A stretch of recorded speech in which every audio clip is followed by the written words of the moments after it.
Il a commis cette erreur. Il a vu qu'il avait l'argent. Il était puissant. Comme nous voyons beaucoup de personnes aujourd'hui, ils ont l'argent, ils sont puissants. Ils s'en foutent de Dieu.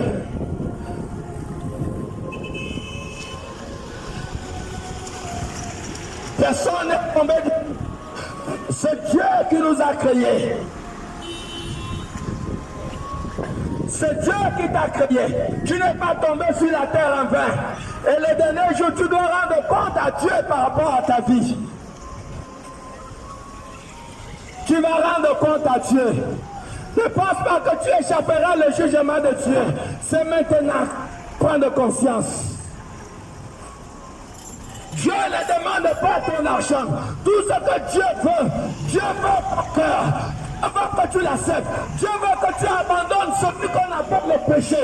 Parce qu'aucun pécheur ne va aller au ciel. Le premier ennemi de l'homme, c'est le péché. Et voilà pourquoi la Bible dit, quand Jean-Baptiste prêchait, Jean-Baptiste disait, répentez-vous, car le royaume de Dieu est proche. Nous sommes dans la repentance. Nous sommes dans l'ère de la prise de conscience. C'est maintenant que tu dois prendre conscience à ton Dieu.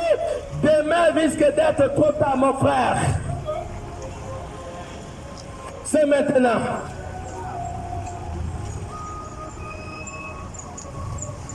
L'homme riche ne savait pas qu'il devait mourir, et c'est ça. Il ne savait pas. Mais un jour, la Bible a dit qu'il est mort. Il s'est retrouvé dans un lieu de tourment, dans un lieu de douleur. Il s'est retrouvé dans un lieu de souffrance. Et beaucoup pensent que ce sont des histoires. Pourquoi découvrir la vérité lorsqu'on est mort? Pourquoi? Dieu ne nous a pas créés comme des animaux. Mais nous avons une conscience de comprendre qu'il y a un être divin qu'on appelle Dieu qui existe. Pourquoi pas reconnaître la vérité maintenant? Pourquoi pas accepter la vérité maintenant? L'homme riche est parti découvrir la vérité lorsque c'était trop tard. Bonjour. Est-ce que c'est normal que quand quelqu'un meurt, il réalise qu'il voit son corps qui est posé? Et c'est à ce moment qu'il se dit que mais qu'est-ce que j'ai fait? C'est trop.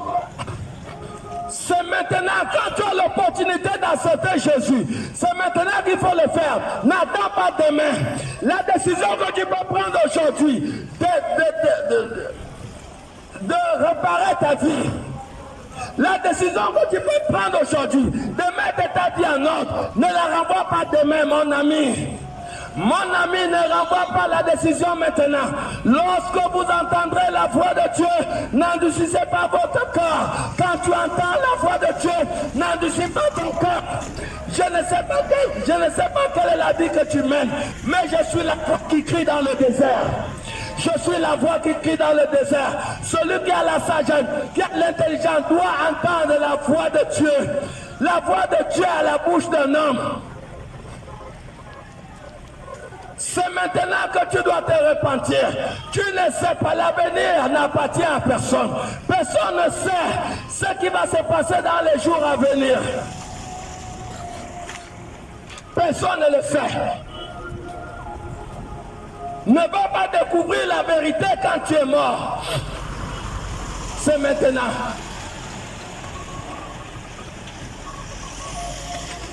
C'est maintenant, mon frère. C'est maintenant, ma soeur. Regarde. Qu'est-ce que Jésus a prédit que nous ne voyons pas aujourd'hui? Tout ce qu'il a prédit, nous le voyons devant nos yeux.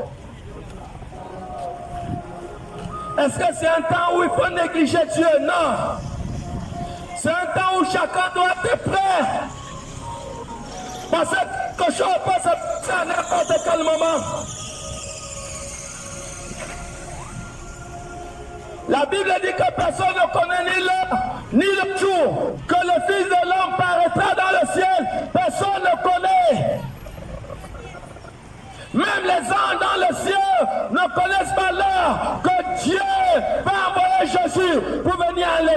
inconnus. Personne ne connaît.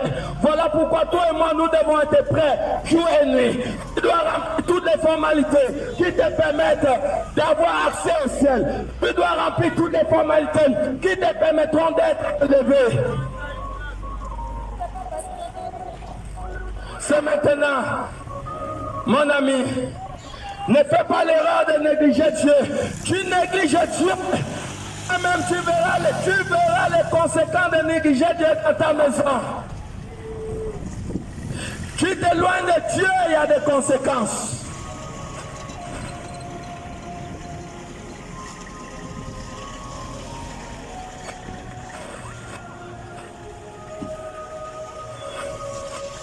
Chaque famille qui s'éloigne de Dieu, il y a des choses inexplicables qui se passent dans cette famille. Pourquoi? Négliger Dieu, ça veut dire être exposé à la sorcellerie, être exposé aux menaces mystiques. Tout négligent de Dieu va exposer vos enfants au danger. Ça va exposer votre foyer dans le danger. Ça va exposer votre avenir. Toute négligence de Dieu va exposer votre travail. Quand vous négligez Dieu, tout ce qui vous appartient est en danger.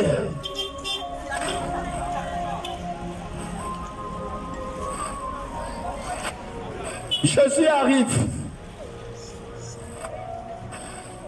Et l'homme riche,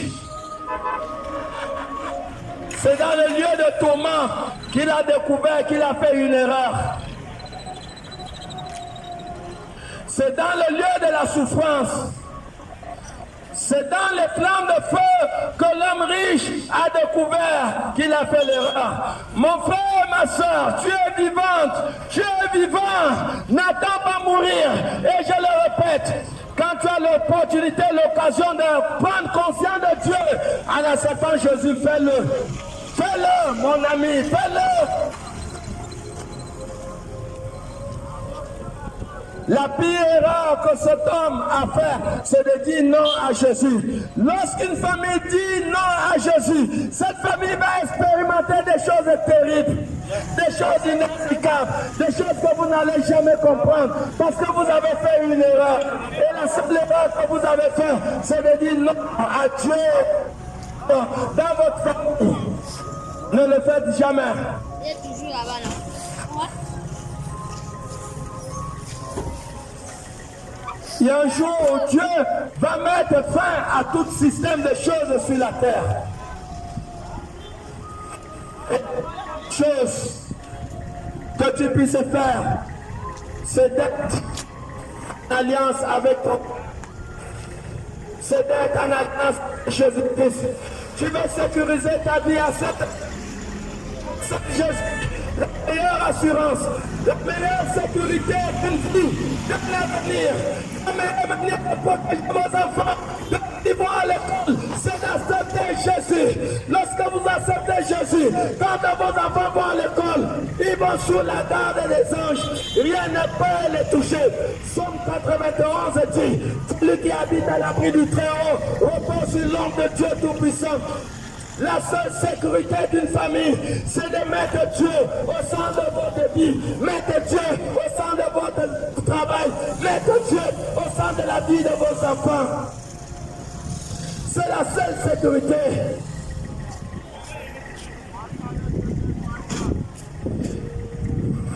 Dieu ne nous a pas créés pour être seuls, nous avons été créés pour être unis à la personne de Jésus.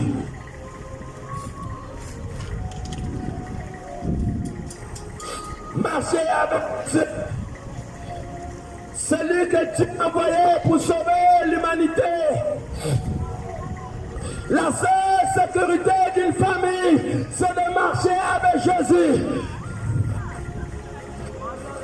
Jésus 24:15 dit, ma maison et moi nous servirons l'Éternel. Après 16h31 dit, si tu crois au Seigneur Jésus, tu seras sauvé toi et ta famille. Ne restez pas à la maison. Allez à l'église. Ne restez pas dans les maisons. Allez dans les églises. La stratégie de la dernière de Satan, c'est d'amener les pasteurs sataniques dans l'église pour décourager les gens et pour faire en sorte que les gens puissent croire. Mon bien-aimé, lorsque tu repars, tu t'éloignes de l'église qui constitue la lumière du monde. Il sera difficile de résister aux tentations, de résister à la séduction.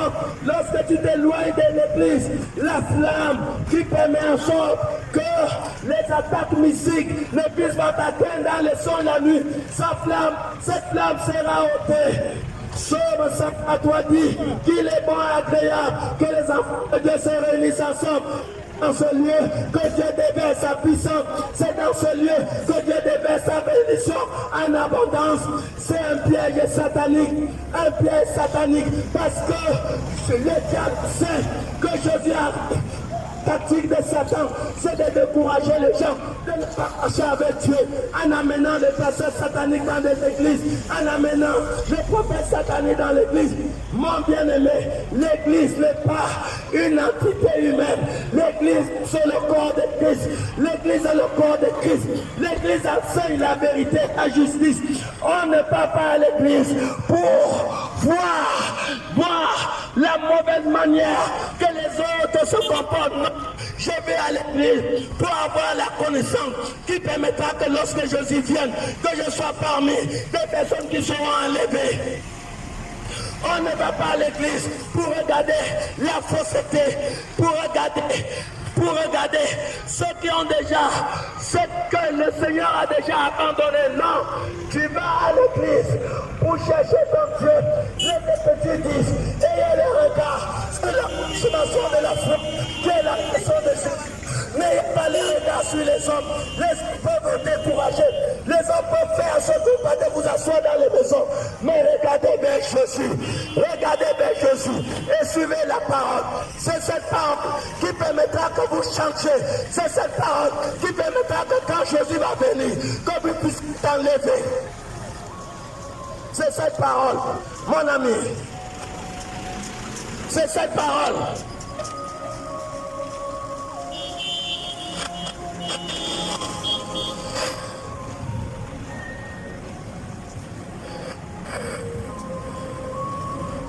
Jésus a dit que pendant les temps de la fin, il y aura des moments difficiles. Et ce sont ces temps aujourd'hui que l'humanité traverse.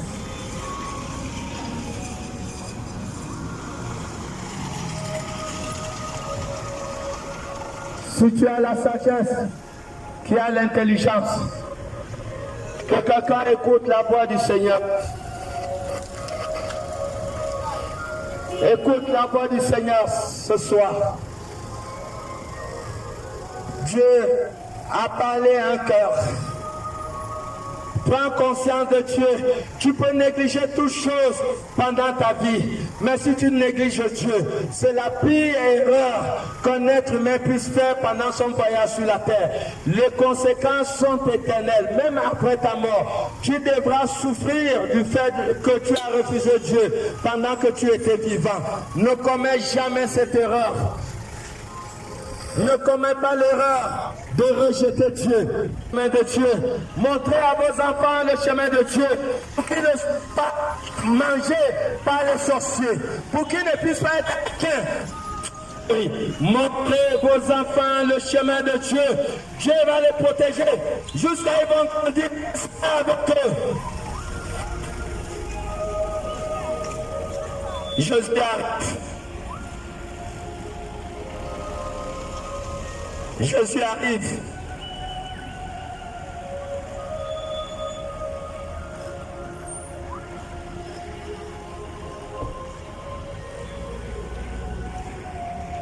Jésus revient.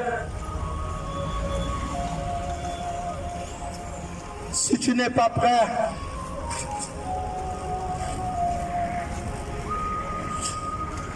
tu devras rendre compte. Jésus va venir à une heure que personne ne s'attend. C'est maintenant. Tu connais ta vie. C'est maintenant qu'il faut mettre de l'ordre dans ta vie. C'est maintenant qu'il faut abandonner la mauvaise vie. Si la mort te trouve dans cette mauvaise vie, tu es elle. C'est maintenant. Et j'en ai fini.